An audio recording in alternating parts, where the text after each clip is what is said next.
Baik, sebelum kita mengetahui lebih jelas apa itu penyakit TBC, nah di sini saya jelaskan bahwa penyakit TBC ini bukan merupakan penyakit yang disebabkan oleh keturunan dan juga bukan merupakan penyakit yang diracuni oleh orang atau guna-guna.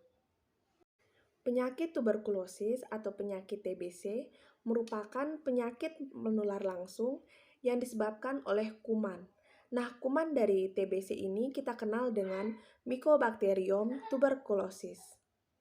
Nah, sebagian besar dari kuman Mycobacterium tuberculosis ini atau TBC ini menyerang organ yang ada dalam tubuh kita. Salah satunya yaitu paru-paru. Nah, penularan TBC ini terjadi apabila seseorang menghirup udara yang mengandung percikan dahak seseorang yang telah terinfeksi TBC pada waktu seseorang tersebut batuk, bersin, maupun saat berbicara. Nah, berikut ini merupakan ilustrasi penularan kuman tuberkulosis atau TBC. Nah, kuman TBC ini akan menular melalui udara, yaitu melalui percikan dahak atau droplet saat batuk, bersin, atau saat berbicara. Nah, kuman TBC ini yang ditularkan oleh seseorang yang terinfeksi TBC ini akan terhirup oleh seseorang yang belum terinfeksi TBC melalui saluran pernafasan. Nah, selanjutnya kuman TBC ini akan masuk ke dalam tubuh dan kuman TBC ini akan dilawan oleh daya tahan tubuh. Nah, jika seseorang yang memiliki daya tahan tubuh yang lemah, maka orang tersebut akan rentan terinfeksi oleh penyakit dan akan terinfeksi oleh kuman TBC ini. Nah, sedangkan seseorang yang memiliki daya tahan tubuh yang kuat, maka seseorang tersebut akan tetap sehat. Penting diketahui oleh pasien dan keluarga, seperti yang diketahui bahwa sumber penularan dari TBC ini yaitu melalui droplet atau percikan dahak yang ditularkan oleh penderita TBC. Nah, selanjutnya, bagaimana cara kita melakukan pencegahan terhadap penularan TBC ini? Yang pertama yaitu menjaga lingkungan tempat tinggal. Yang kedua yaitu tidak membuang dahak sembarangan. Yang berikutnya yaitu memisahkan peralatan makan dan tempat tidur dari pasien. Nah, yang berikutnya, peran keluarga di sini juga bisa memantau pasien meminum obat. Pencegahan lainnya yang bisa dilakukan yaitu meningkatkan daya tahan tubuh dengan berolahraga dan makan makanan yang bergizi. Yang berikutnya, memberikan vaksin BCG pada bayi. Dan yang berikutnya, menutup mulut saat batuk atau bersin. Nah, menjaga lingkungan tempat tinggal yang baik, yaitu dengan cara rumah yang ditinggali harus mempunyai ventilasi udara yang cukup, agar sirkulasi udara dapat masuk dan cahaya matahari juga dapat masuk ke dalam rumah. Karena kuman TBC ini akan tinggal lebih lama ketika rumah yang ditinggali tidak memiliki ventilasi udara yang baik dan tidak memiliki pencahayaan yang baik. Nah, kuman TBC ini akan dapat menyebar lebih mudah di ruangan yang tertutup dan kecil yang tidak ada ventilasi udara. Nah, yang paling penting di sini yaitu matahari atau sinar matahari dapat membunuh kuman TBC, sehingga pentingnya memiliki ventilasi dan pencahayaan yang baik di dalam rumah. Nah, tidak membuang dahak sembarangan.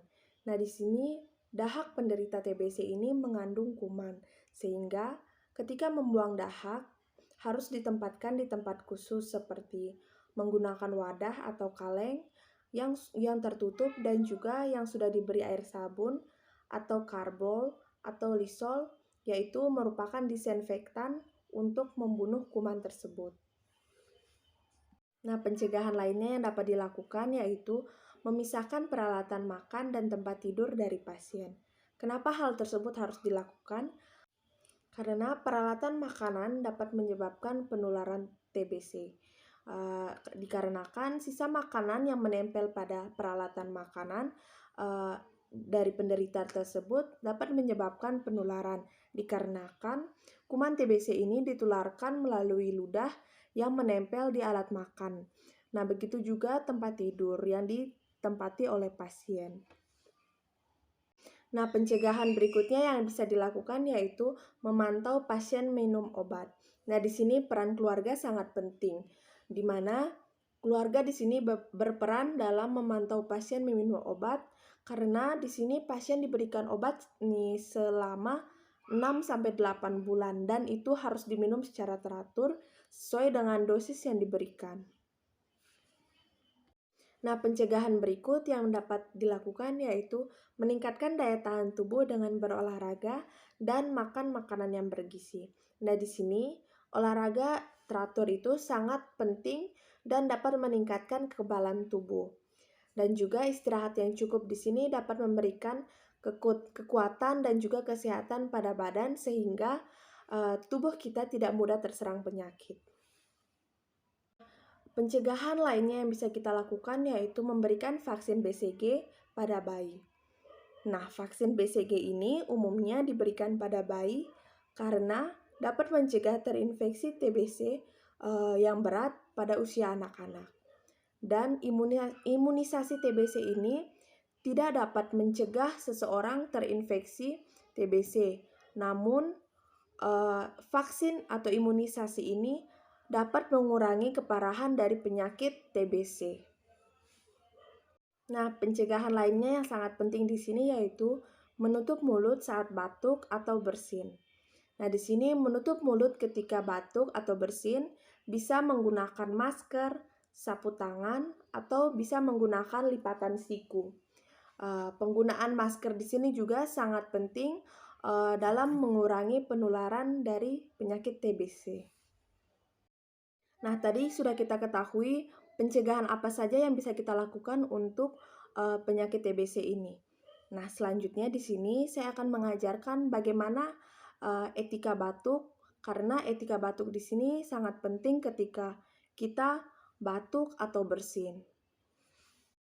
Nah, yang pertama yang dapat kita lakukan yaitu tutup hidung dan mulut menggunakan lengan.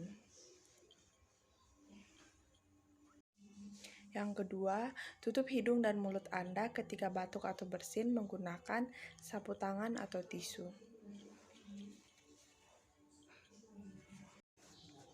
Yang berikutnya, buang tisu setelah digunakan ke tempat sampah.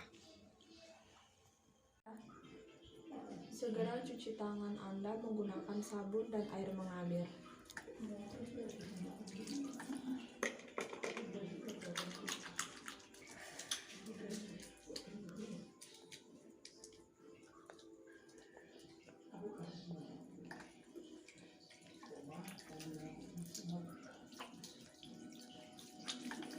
Dan yang terakhir, gunakan masker yang menutupi hidung dan mulut.